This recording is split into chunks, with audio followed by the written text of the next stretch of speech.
ত্রয়োদশ জাতীয় সংসদ নির্বাচনে বাংলাদেশ জাতীয়তাবাদী দল বিএনপির জয়ে প্রতিক্রিয়া জানিয়েছেন বিশ্ব নেতারা। ইতিমধ্যেই দলটির চেয়ারম্যান তারেক রহমানকে শুভেচ্ছা জানিয়েছেন পশ্চিমবঙ্গের মুখ্যমন্ত্রী মমতা বন্দ্যোপাধ্যায়। সামাজিক যোগাযোগ মাধ্যম এক্সে শেয়ার করা এক পোস্টে তিনি এই শুভেচ্ছা জানান।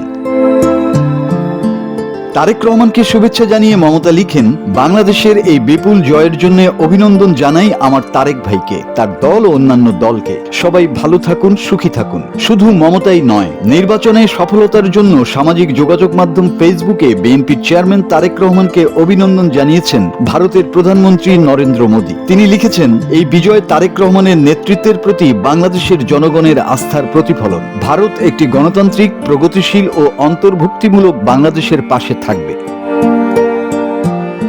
অভিনন্দন জানিয়েছে চীনও। চীনা দূতাবাসের ভেরিফাইড ফেসবুক পেজে শেয়ার করা এক পোস্টে দূতাবাস বলেছে, 13তম জাতীয় সংসদ নির্বাচন সুচারু ও সফল হওয়ায় বাংলাদেশ জাতীয়তাবাদী দলকে অভিনন্দন। আমরা বাংলাদেশের নতুন সরকারের সঙ্গে একসঙ্গে কাজ করতে এবং চীন বাংলাদেশ সম্পর্কের নতুন অধ্যায় লেখার জন্য উন্মুখ।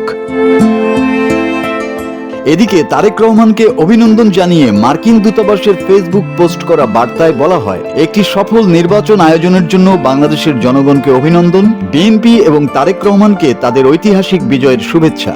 আমাদের দুই দেশের সমৃদ্ধি ও নিরাপত্তার অভিন্ন লক্ষ্য বাস্তবায়নে আপনাদের সাথে কাজ করার জন্য যুক্তরাষ্ট্র আগ্রহী।